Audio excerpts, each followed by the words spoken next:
I look forward to seeing more of your work. Once again, I'd like to introduce myself. I am Dr. Innocent Immaculate Acan. I am a doctor, a medical doctor, and also a writer. So I straddle the worlds of science and art, which can be a little confusing, but it's also great for perspective into our theme and the fact that we're on the tail end, hopefully, of a global pandemic that has wreaked havoc on the country, and particularly on the arts and culture industry, which has received such a beating, and yet it is such a pivotal part of creating communities that stand the test of time. Today we have an illustrious panel of amazing artists in different fields in art, and I'm really happy to have you here. I'm looking forward to hearing your perspectives on our theme. The theme for our meeting today is how do we think the arts and culture can be harnessed to create resilient communities. So during this panel, I'm going to pose such questions to the different panelists and give them a chance to give us their perspectives on this theme. So maybe I'll give you a chance to all introduce yourselves before we get into it.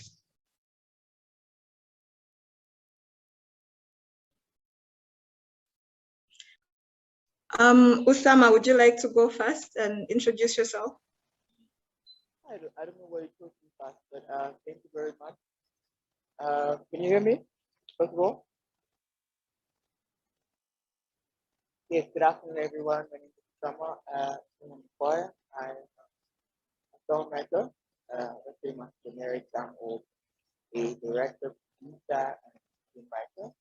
I'm also a fellow to young and emerging leaders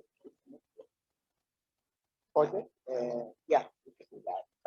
Class of 2000.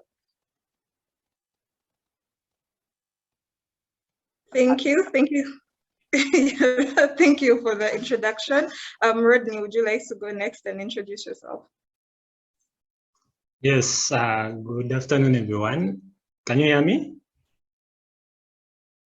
Yeah, my name is Kiggundu Rodney. I'm a visual artist as well as a social activist. I'm a co-founder of Streetlights Uganda, an organization that uses art to empower street-connected children. I also happen to work with Reminac Studios Enterprises. We do children's comic books that are inspired by some of the stories that they write. And also, I happen to be a YELP fellow, class of 2019. Thank you. Thank you. Thank you so much for that introduction, Rodney. GNL, would you like to go next, please? Oh, yes. Okay, there we go. What's up, everybody? My name is GNL Zamba. That is Greatness of No Limit. I'm a hip-hop artist and the CEO of Baboon Forest Entertainment, which is a hip-hop company, brand that's in multimedia and organizing communities inspired by hip-hop and the environment. I'm also the other half of a group called Nsimbi, and I'm a hip-hop pioneer in Uganda. I consider myself one of the Pan-Africans, a prince of Pan-Africanism, that is, and I'm enthusiastic about the discussion today. Peace and love. Okay, thank you, everyone. As you can see, I wasn't lying about having a super illustrious panel, and I really hope that today's discussion will be as amazing as I think it's going to be. So let's just get straight into it. The first question I'm posing to all of you is, how do you think the arts and culture can be used to build resilient communities in the wake of the COVID-19 pandemic? Oh, apologies. We have another speaker who I had not asked to introduce himself. It's Allan. Allan, I'm so sorry. I love you so much. I'm so sorry. Allan, would you like to? Innocent, this is becoming a habit, Innocent.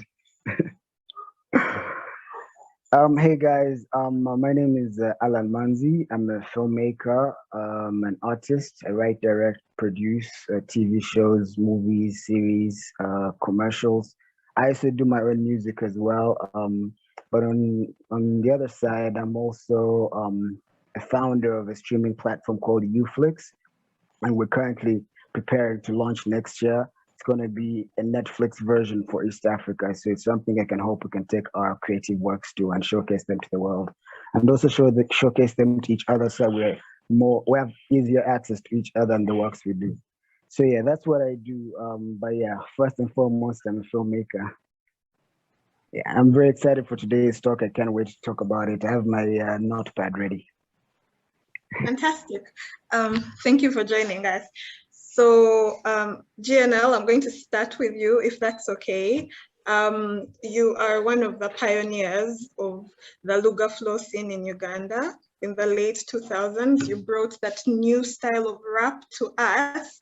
And since then, you've been a continuous presence on the musical scene and also on the social scene, collaborating with different social entities to bring awareness to social issues.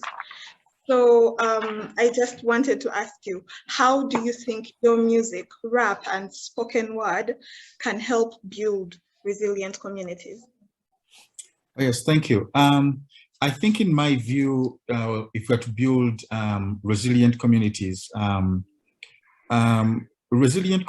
to me are those ones that understand who they are. It starts from self before it spreads to the community. So I think where resilience should start, for us as Africans and for us as Ugandans, is in defining who we are. Most of the times we find problems or get knocked off of our feet or get swayed by whatever wind. It's because we don't really understand who we are.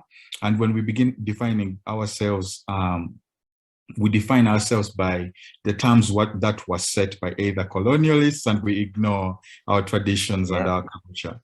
So even for me, I think in my own resilience, because the industry is not easy to penetrate. It's not easy to convince people that you're going to be speaking spoken word because of Dababa Itangaba WhatsApp. Forgive me for using the short over there.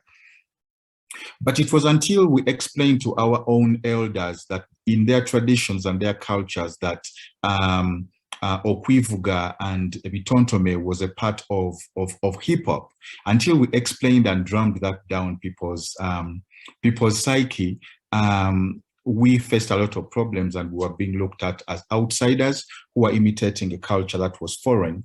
So because we had already the knowledge of who we were, it was easy to carry on the persistence and know that we are fighting for truth, and we're fighting for liberation of even our own selves and our languages in the industry. So because from the Fireplace University, my grandmother had told me stories about all these great warriors of ours that had existed in the past. It was easy for me to start building the bridge between two generations, the generation that was ours, who were younger, and then the generations of our grandparents who were still reeling and suffering from the mental colonialism of the ancestral psyche. So for us, in order to build resilient communities as a hip-hop artist and as an African man who is still going through, who is watching our community again, being swayed and people not knowing what their roots are, I think the very, very first beginning should start with self, you understanding who you are, and then letting that permeate through your community. Otherwise, without that, a man who does not stand for something always falls for anything, and that's not resilience to me.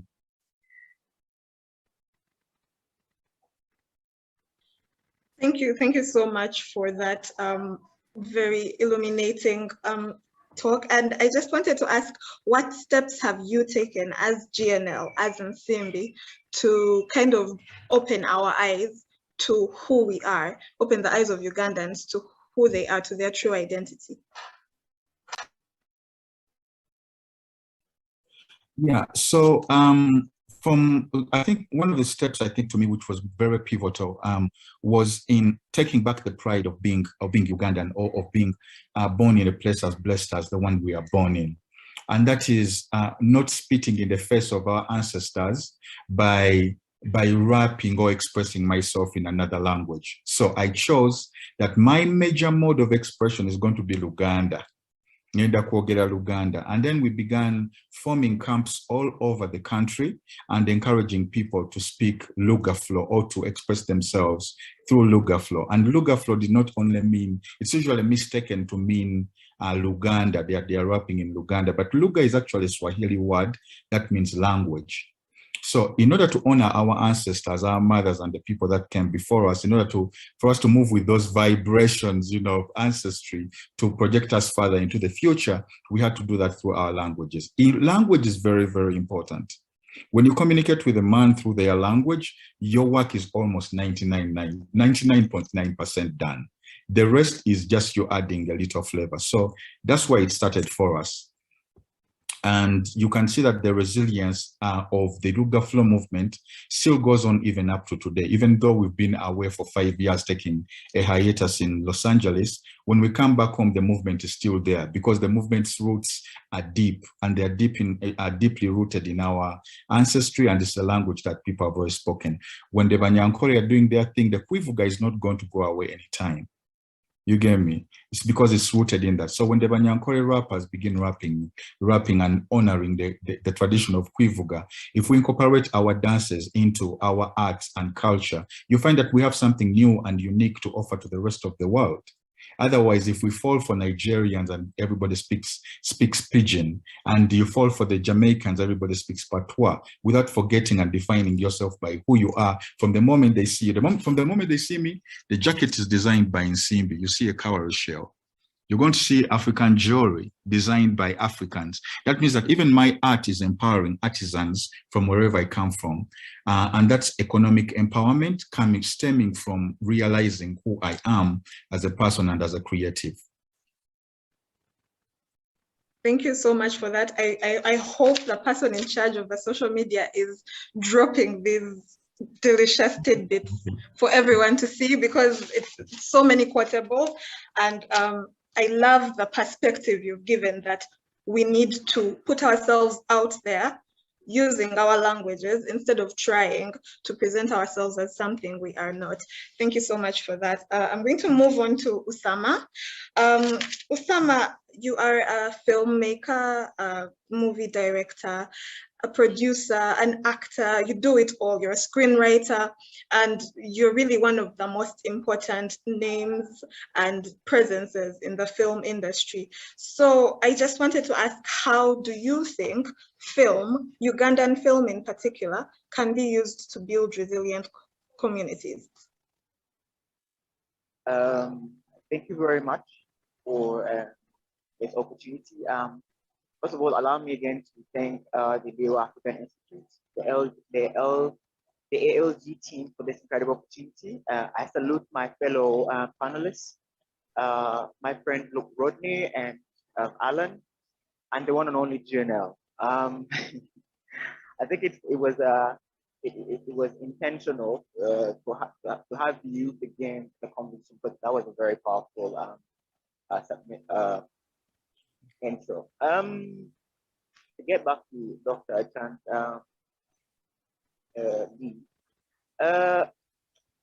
arts and culture, and please allow me to speak about what I represent most, and that's film. With its ability to create cohesive communities, has tried to address contemporary issues. And honestly, it has tried to tell difficult stories, those that have demonstrated that there are choices for a different future, and support communities in making these choices. But to me personally, I think film has supported me to share the unspeakable. Allan can agree. Process. It has also helped me process my experiences and goals of the community, and of course to plan for what's coming forth. I mean, you're looking at COVID. But when you look at the films we've done post-COVID, you realize that most of them are communicative and very provocative. But I guess if there's anything that COVID has taught us is to get out of the comfort zone and to have a voice. Take, for example, specifically, I'm currently working on a community TV show called Chadala. I don't know if, do you know Chadala? Yes, very familiar with it. That's very great. I'm currently working on a Chadala, which majorly focuses on sexual reproductive health issues for young adults and adults, of course. And I've received overwhelming and encouraging feedback from parents saying we are helping them address conversations that they're afraid of to have with their children. And I don't know if this is from a place of fear or not having no time, but I know for a fact that we humans are afraid of what we don't know. And as an African, I think we yet to understand and normalize sex conversation. So when you get mediums like this, like being a filmmaker, dissemination of information becomes easy because it's relatable. It's a very easy and relatable project. So I guess precisely these are some of the great things that have come out of being a filmmaker and doing film. I just want to touch particularly, of course, as a writer, I have a particular interest in the screenwriting side of your work as a filmmaker. How have you found ways of creating content that feels particularly and specifically Ugandan without feeling contrived? Thank you very much. Generally, I think arts play a real role in supporting communities and individuals to tackle disasters and potential reframing of life, landscape, connection, before and beyond impact. But what about the message, the culture message, the community effect, the Ugandanness? I'm happy to say that some of my works in terms of building resilient life and my community have impacted people to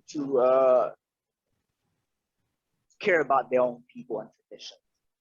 I'll give an example. I did a film called Balabala in 2015, and that's a film which is authentic. It's done in Uganda by Ugandan, and it's in the outskirts. It's a very simple story. And the overwhelming response I got, even majorly from people who are not Ugandan, was even beyond my expectation, because being the fact that I wrote the film in Uganda for a general audience, and then it was received genuinely, sort of like gave me a clear picture that it's important to be a storyteller, but also it's important for you to be authentic and original. And also, I also think that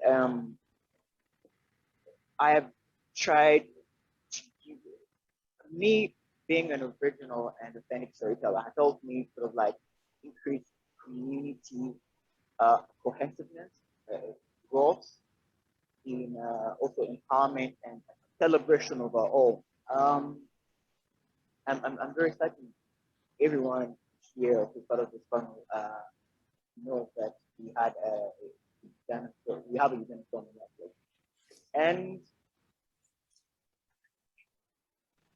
lucky enough, I was part of the project. But the point is not being part of the project. The point is how the project has increased the community one, the togetherness, the celebration. You can tell that even some of the Ugandans that weren't part of the conversation, that didn't believe that we could do it, are coming through confidently, empowered, with the idea that you can still be Ugandan, you can do great work, still stay home, but also celebrate culture, tradition. You know, and also I'd like to believe that being an authentic and original storyteller has also helped me on the course of the impact of new personal and creative skills. Again, I'll refer to one of the projects that I'm currently working on. That Sanyu. Currently, I don't know if you know about Sanyu. Sanyu is one of the commission multi-choice projects in Uganda, and Sanyu currently, among other 4 other projects, employs 60 filmmakers, and this job security, coming through as a filmmaker, being able to attract these stakeholders and media companies also empowers us and also gives us opportunity to only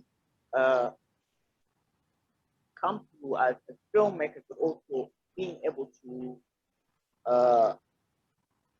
have other fellow filmmakers work alongside our energy.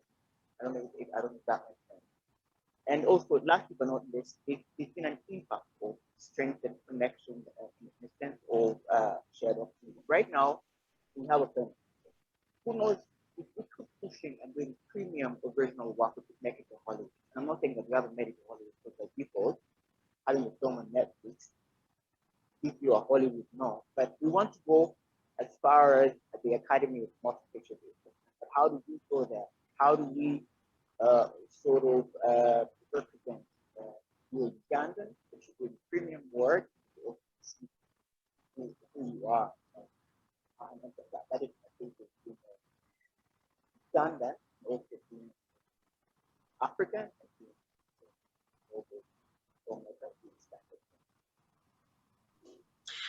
Thank you. Thank you so much for that, Usama. And yes, for those who did not know, the first Ugandan film on Netflix, The Girl with the Yellow Jumper, is currently available on Netflix. So do give it a watch, and congratulations, Usama.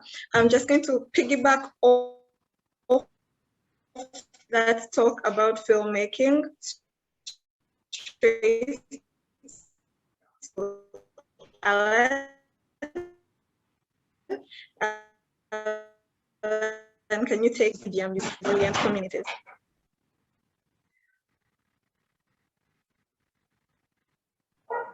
Hey, sorry, you're breaking up there. I didn't get to hear the tail end of what you were saying, but I had the feeling you were calling me up. Hi, can you hear me? Yes, I was saying that. Can you tell us what you thought?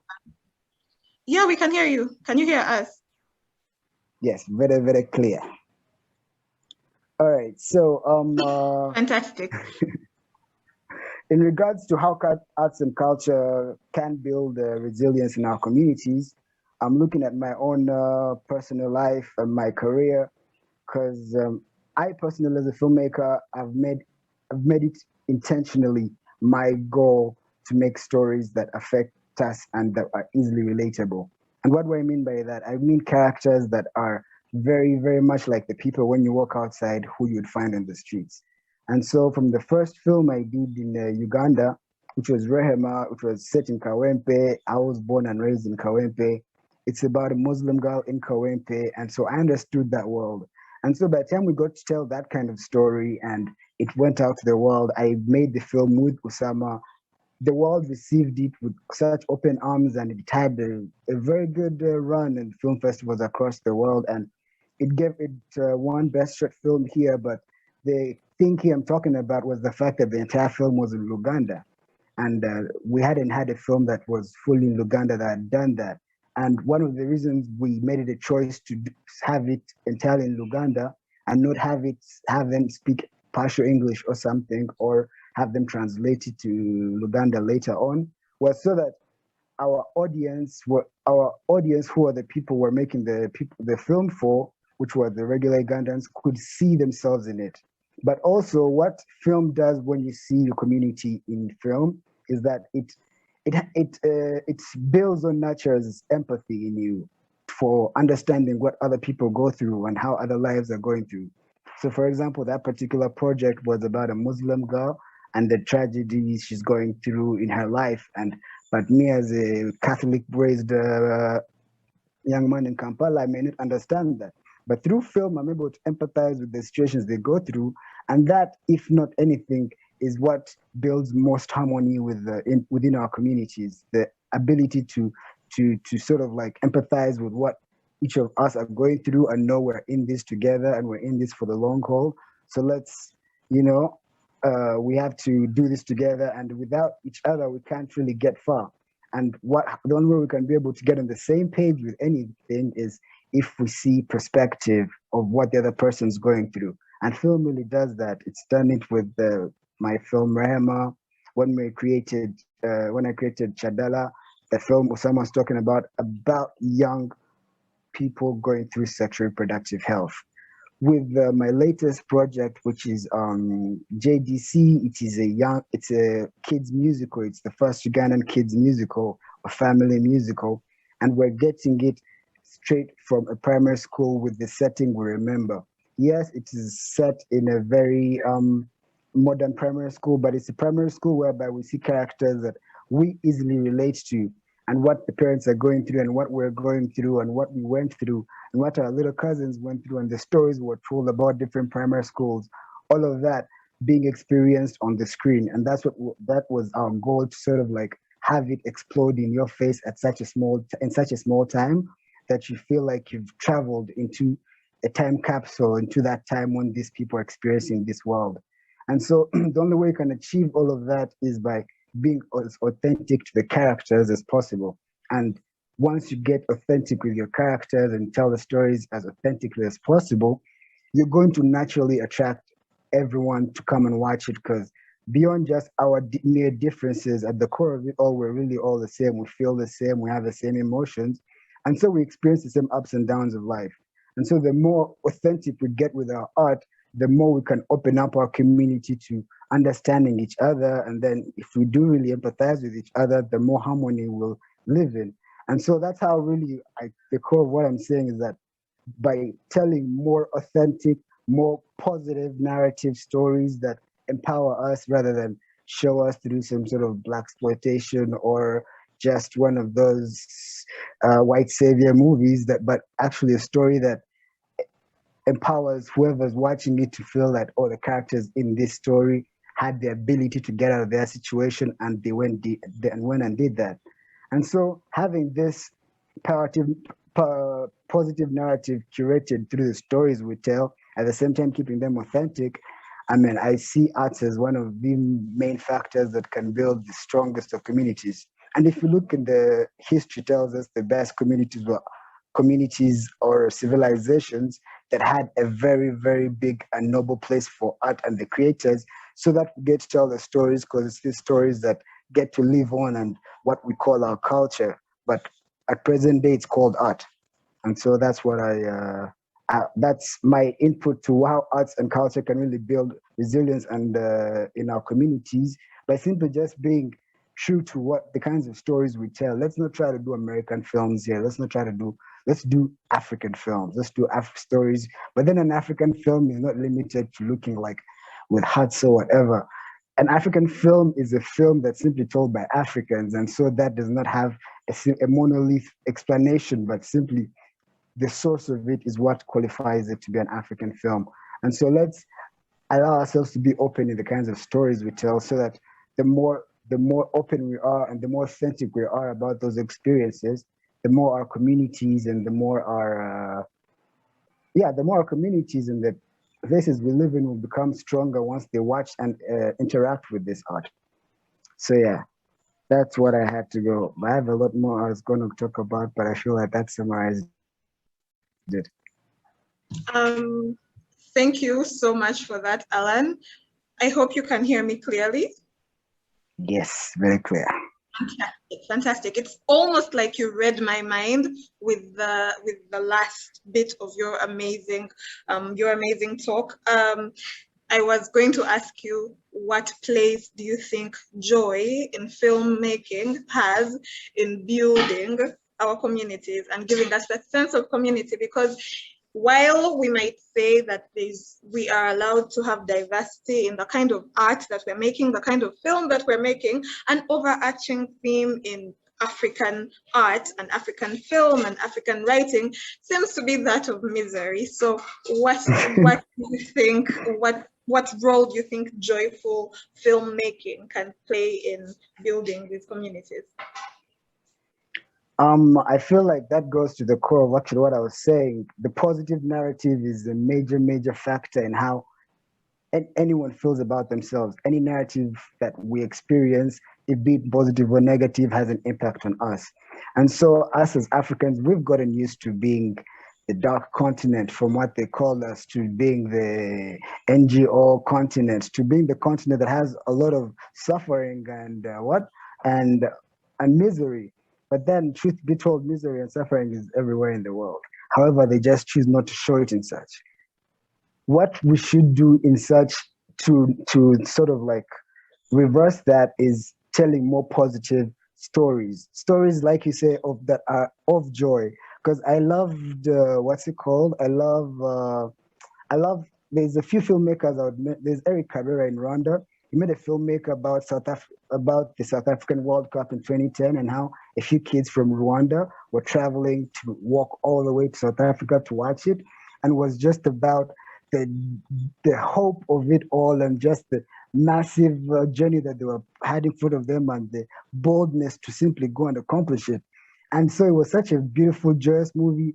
But then what such movies tell or simply teach our youth is that there's really no mountain too big for you to climb. Forget about this black diamond or whichever blood diamond or whichever narrative that has been told to us by Hollywood or other filmmakers.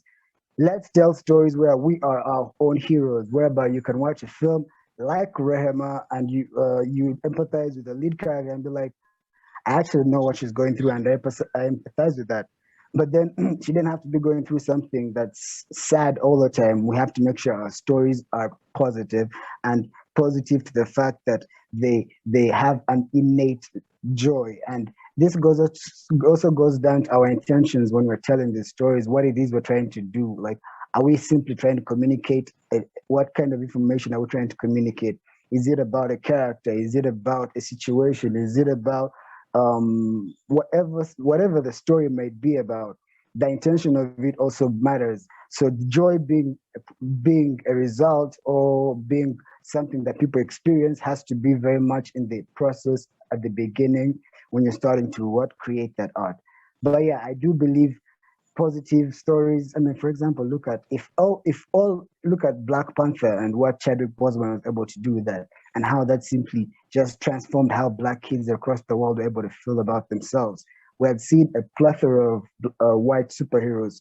Black Panther came and it completely changed the game. And that's just one big Hollywood example. But if you break that down to small, and we had a small Golola movie, and Golola went and defeated whatever rebel group, that's going to be our rainbow. And that's going to be the movie of our generation. The kids are going to grow up feeling that they could be that, but not thinking, oh, there's going to need a Schwarzenegger or a rainbow to come and fix their problems.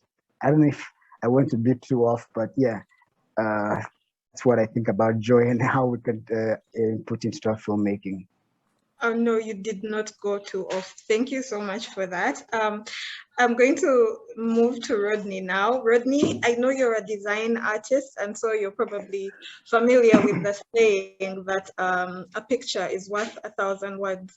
Unfortunately, on today's forum, I'm going to have to ask you to use the words to paint a picture of what your thoughts and perspectives on how arts and culture can build resilient communities. So take it away. Yeah, thank you, Dr. Innocent. Allan, that was an amazing presentation. Maybe to relate a bit about what he said. For me, I think art and culture are inseparable. And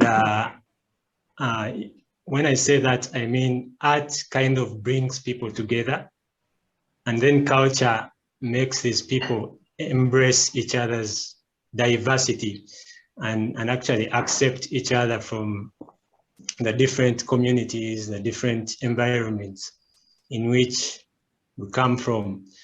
Yeah, as a painter, I think one of the things that I've noticed a lot in my journey as a painter is many artists or many visual artists out there have been working in silos.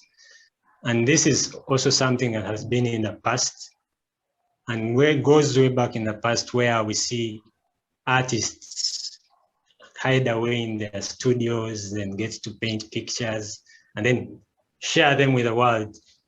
And I think we've moved away from that in terms of how art has been perceived and how art has been embraced by the people, into seeing more of artists moving into communities and doing community-based projects, doing murals, and GNL Zamba can attune to that.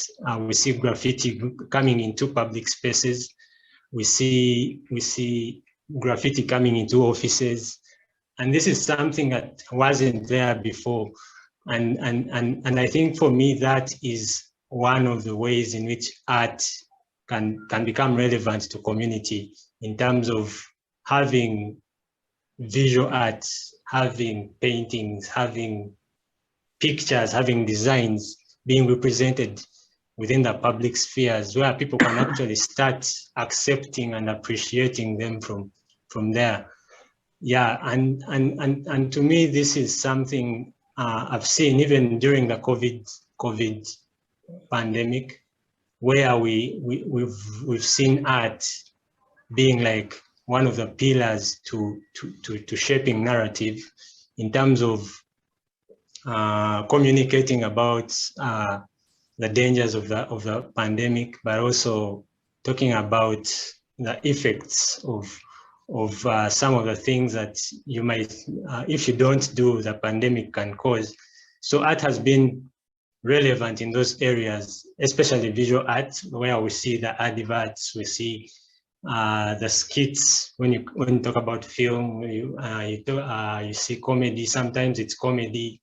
So I think it has been very, very relevant in that area as well. I didn't mention earlier that I'm a muralist. I do murals as well. And in my experience as a mural artist, working with children, I've realized that children get excited when they actually do a piece together.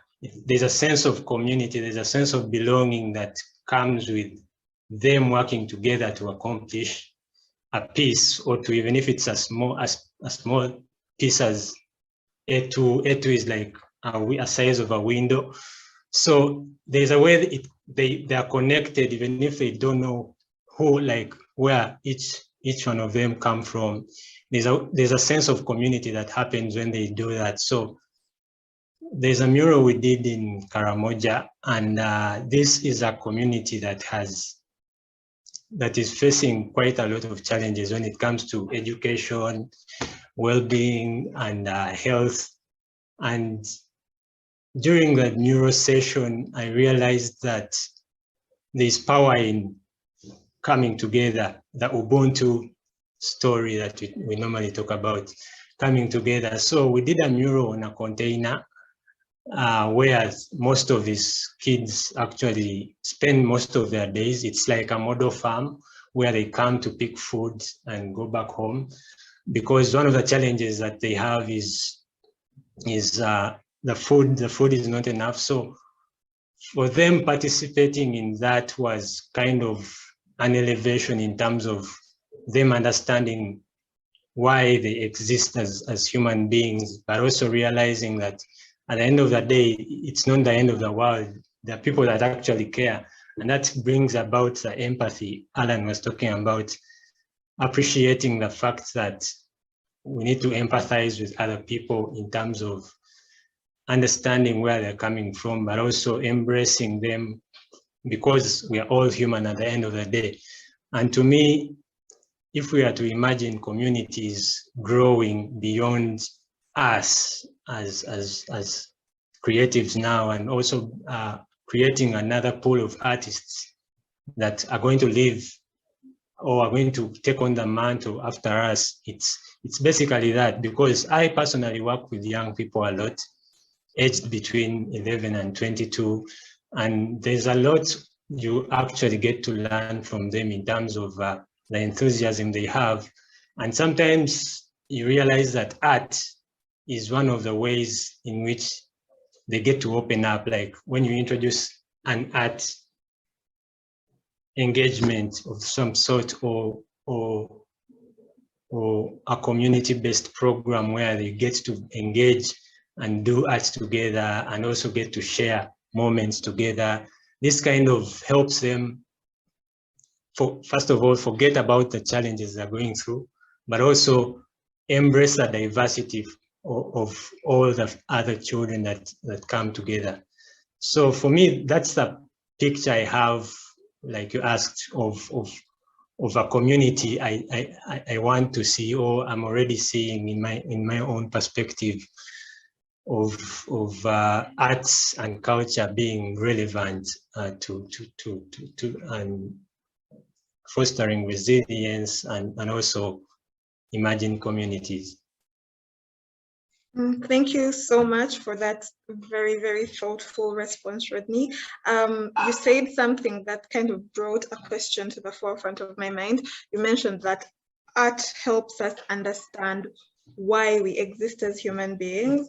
And we all know that since the beginning of humanity, human beings have used art to kind of create an understanding around the what and why and who of humanity.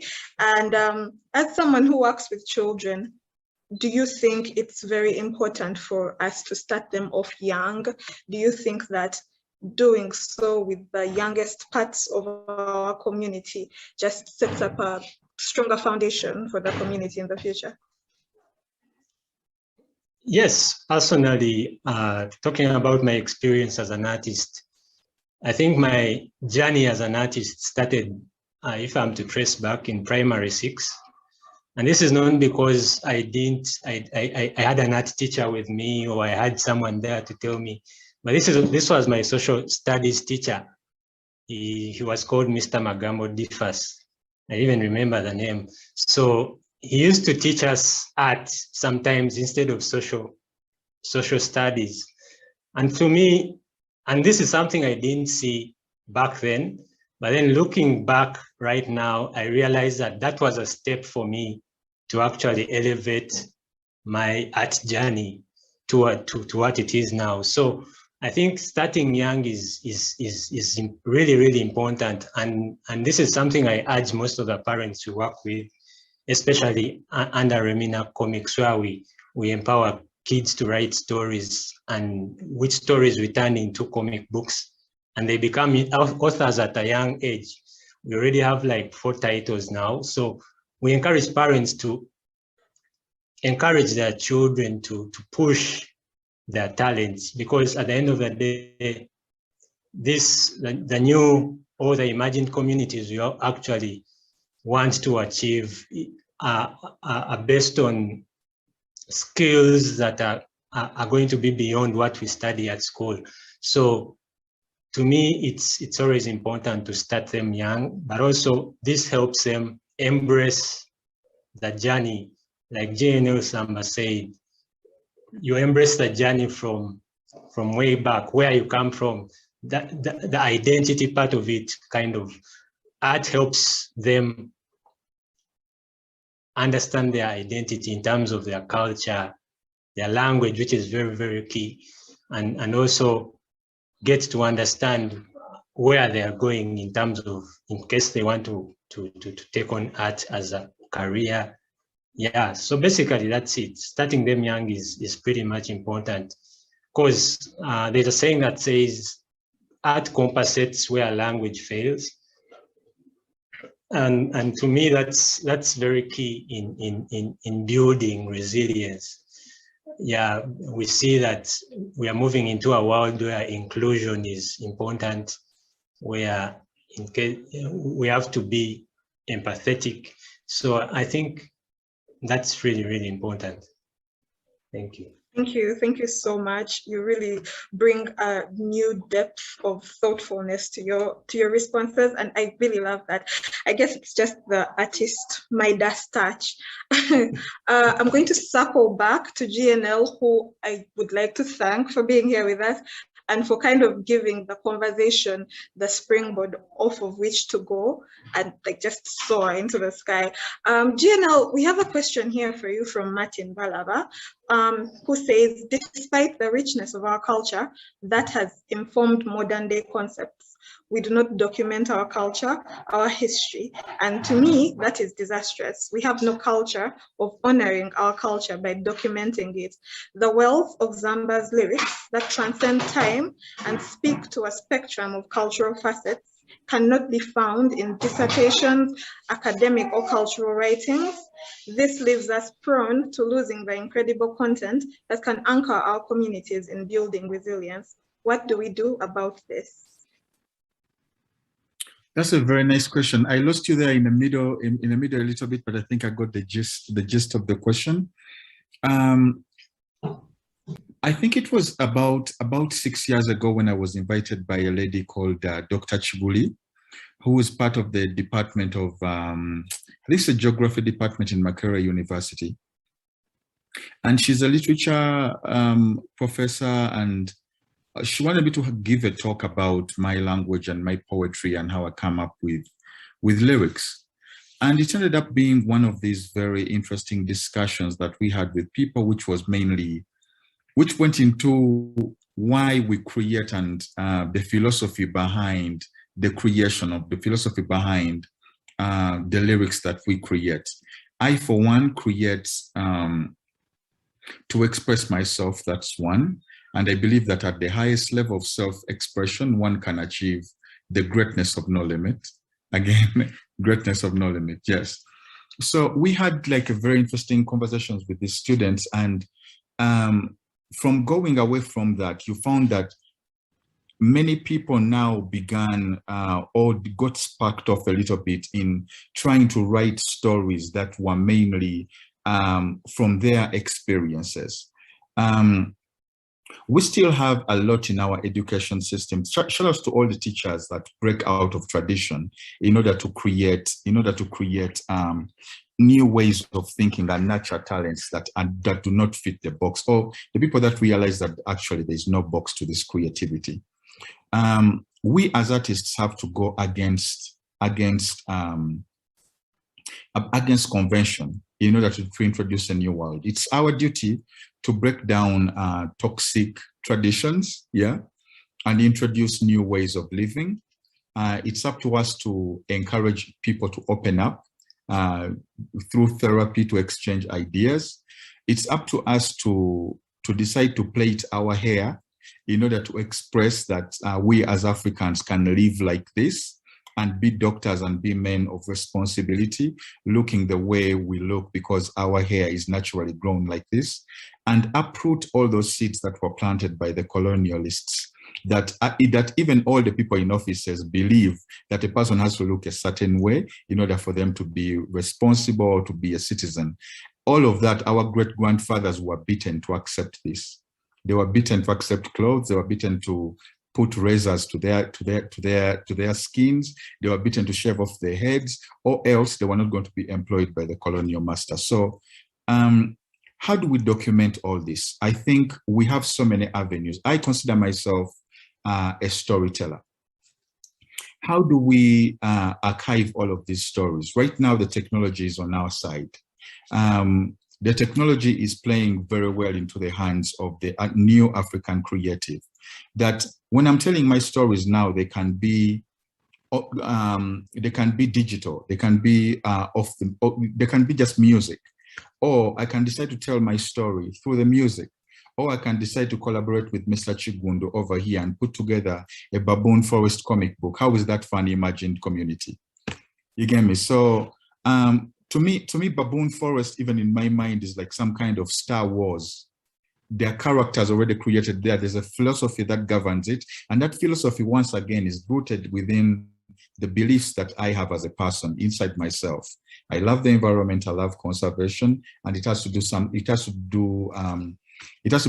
that aggrandizes our ancestry and our story, so that the future generations and the present generations can project themselves to the future and find a new source of fountain for pride that they can create from in order to create solutions for today's community. So for me, I think it's in expanding the ways that we tell stories, right? So the filmmaker needs to link with the visual artist, needs to link with the poet, needs to link with the musician, and all of them needs to create this multimedia verse.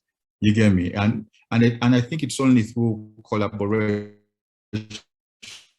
that we can archive our history, tell authentic stories, check on each other when we are lying, or even create better products when someone is trying to cut corners. That way, the younger generations will always find books that will be archived, right?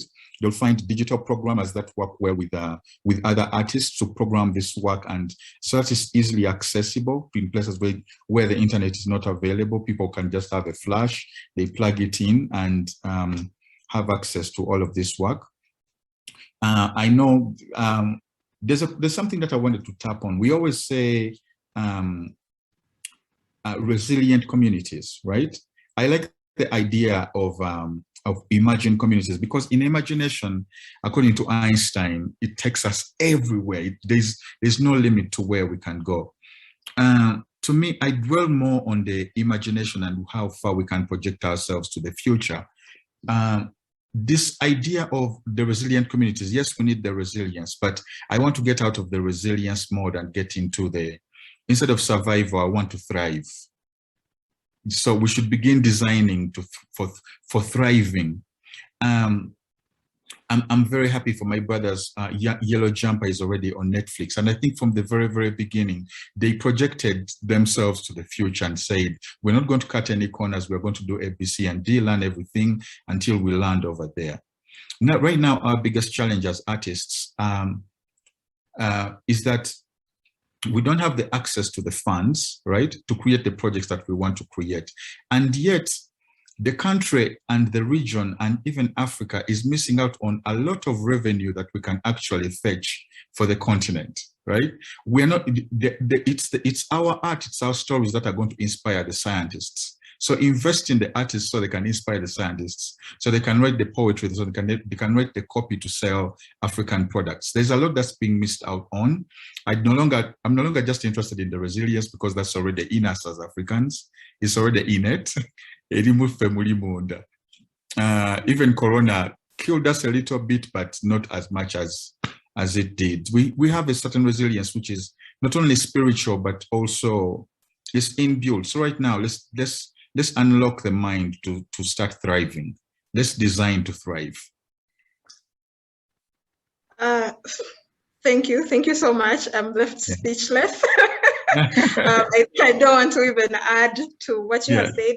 Yeah, I'm speaking freely because I'm speaking freely because, Doctor, because I'm speaking among brothers. I know most of these gentlemen, I've seen their faces. Yeah. Probably we have intersected somewhere. We have like 2 degrees of separation. So whenever great minds like ours meet, like on a panel like this of young leaders in the arts, in our culture, I think speaking honestly is also something that we should get acclimatized to. Of course, and I greatly appreciate your honesty. So the session is coming to a close. We have 5 minutes to go, and I just want to end it with an open question to the panel. Now that GNL has spoken about imagined communities, obviously currently the best place for these imagined communities to thrive is the internet.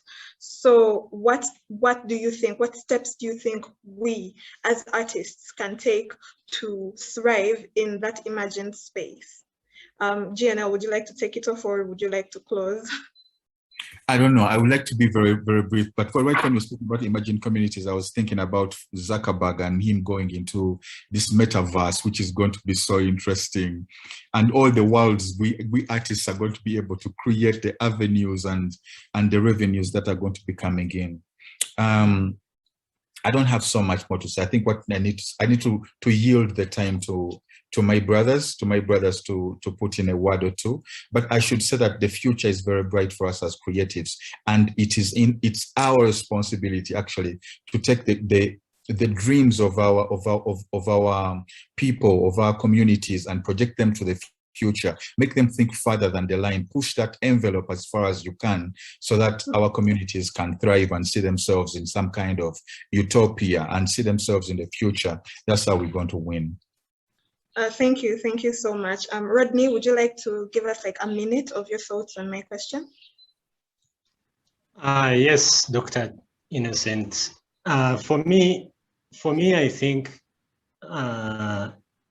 as we go into the emergent communities, we also need to be aware of probably the people, like you said, internet is the new thing, but also we need to understand that there's people that are not yet there in terms of access to internet, but also we work in an environment where the costs of internet are quite high. So those are some of the things as creatives as well, we need to like talk about like very, very seriously in terms of making sure no one is left behind, because I was reading a book about emergent communities and it talked about something to do with them being self-destructive, especially when people are left behind. So I think we need to be very, very critical with that. And probably something else is to be, like GNL said, is to be ready to take on the mantle of course, looking out for opportunities, and also because I kind of think the creative arts industry is very lucrative in terms of contributing to the GDP. We already see Nigeria doing it. Why not Uganda? We can do it. I think we need to like position ourselves in a way that we can do more. But also, most importantly, I think this was echoed in the first speaker's presentations earlier today. Collaboration, like also GNL said, collaboration is key. I'm already seeing artists, visual artists, filmmakers, musicians working together. And I think this is one of the ways in which we can elevate our voices towards what the emergent communities that we want to address. Yeah. Thank you so much for that. Allan, a quick minute of your thoughts. Yes, just to pick up from where what Rodney was just been saying, I do think the key to emergent communities is collaboration, because just like GNL was saying, if I, a filmmaker, I'm able to get in contact with Rodney, a visual artist, and we get a poet on board, and we get a coder on board, that's another type of creativity, we can create something this world has never imagined.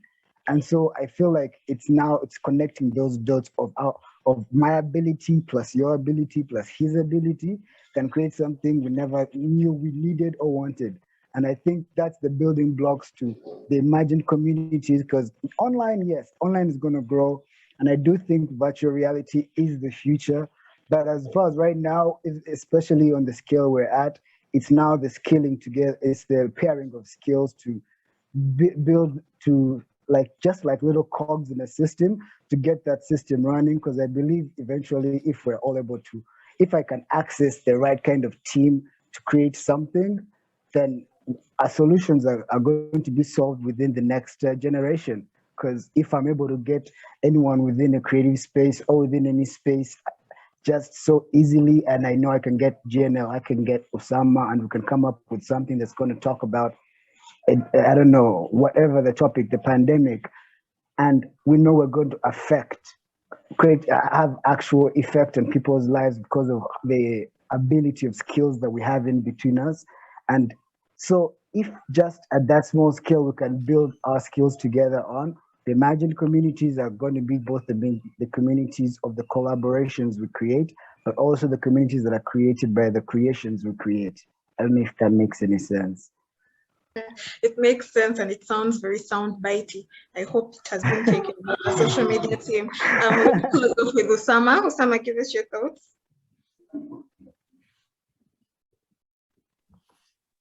I think pretty much the incredible panelists have said almost everything. But to me, what I want most, I think Allan spoke about it, is kind of changing the narrative, selling the true image of our country. I think most people out there know where he is. So I think we need to break that barrier, break that mindset. We need to sort of like create spaces that challenge policies, and even at the greater length, disrupt status quo. So I think, first of all, taking all around, the synergies are important. Creative space and also trying to tap into new technologies, understanding that the eras are changing, technology has brought about, the Netflix, they're pretty much all these avenues for us, the social media, for us to be able to give voices to craft that we have. Because it's be as brief as that. Thanks again.